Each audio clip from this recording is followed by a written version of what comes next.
Among all the ongoing playoffs, the most exciting series has to be the Memphis Grizzlies against the Golden State Warriors. There was very little to separate the two sides in the Western Conference, and once both progressed to the playoffs, everyone knew it'd be neck and neck again. Game 1 delivered on the promise and saw an extremely controversial conclusion. Let's dive right in. But first, a reminder about our brand new giveaway. We're giving away a PS5 with a copy of NBA 2K22 and Madden 22. All you have to do is watch the full video, leave a like, comment the keyword hidden in the video, and make sure you're subscribed. It's that simple. First up, Draymond Green's controversial flagrant foul. With just over 30 seconds left on the clock, Klay Thompson found the perfect three-pointer to hand the Warriors a narrow win as they edged out the Grizzlies 117-116. It was an extremely sweet conclusion to a match where the Warriors would have felt hard done by the ejection of Draymond Green for a flagrant foul just before halftime. The play for the foul came late in the second quarter as Green moved close to the Grizzlies' big man Brandon Clark and pulled him down by his jersey. He was called for a foul and the game was stopped as the officials reviewed the incident. Again though, Green isn't a saint and he's known for his flagrant fouls, so the officials were keeping a close eye on him. On replay, it seemed as if Green had slapped Clark with a wind-up before pulling him down, and this was seen as excessive and unnecessary, being a flagrant 2 foul. The reputation thing, as per Green himself, continues to haunt him as the decision went against him and nearly cost his side the game.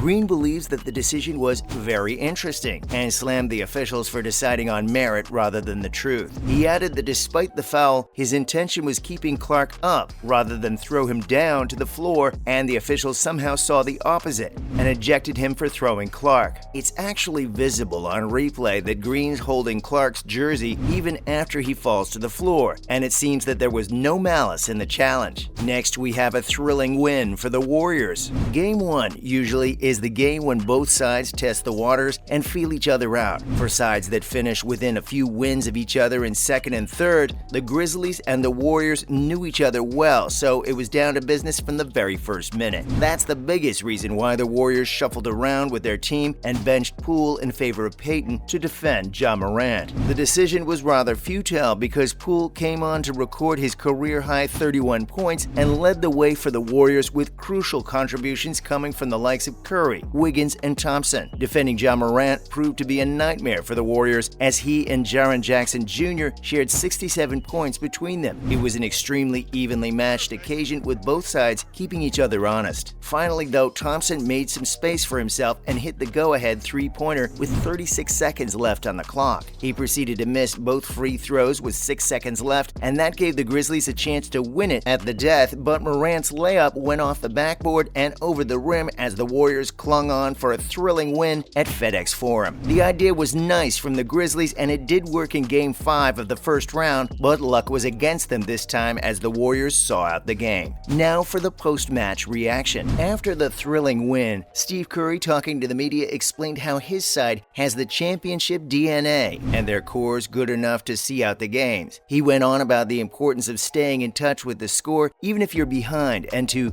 never let go of the rope. It was a big win for them, and Curry realized just how big it could be in the grand scheme of things to come. Steve Kerr, the Warriors coach, was also proud of his side's display on the night and admired their ability to make a comeback thanks to their determination after that tough break with Draymond Green that went against them. He explained how the side was shocked with the decision to eject Green, and to be fair, it does seem a little harsh on multiple rewatches. On the other side, Taylor Jenkins of the Grizzlies applauded his side's effort and mentioned that they were unlucky with the Morant layup. Morant himself talked about Thompson's clutch three-pointer and how he wasn't impressed with his own missed layup. Must be so tough to take. You're inches away from a win, and with some luck, it could have been the Grizzlies celebrating instead. Thompson too recognized how close the game was and how his Warriors side wasn't happy with the performance, even though the only thing that matters is the result. It seems as if we'll see a more spirited display from the Warriors in the coming games. In other news, Klay Thompson achieves work-life balance. The playoffs are a time when every team and their players are looking to seek an extra edge over their opponents to somehow scrape through to the next round. The level of competition is so high that you need all the help you can get, and that can mean a lot of stress for the players involved in the playoffs. However, one person who isn't letting the stress and emotion of the playoffs get to him is Klay Thompson. Talking to NBA.com, Thompson explained his routine and the importance of keeping keeping a balance in things, especially during the playoffs, which he described as an emotional roller coaster. It probably helps to think clearly when you're thankful to just be playing. After all, Thompson's bad luck with injuries just ended after missing 2.5 years due to long-term injuries. He added that he tries to keep himself happy by doing simple things like a walk with his dog, reading, or a boat ride. It looks like Steve Kerr's had a positive impact on his squad, especially Thompson, as Kerr encourages his players to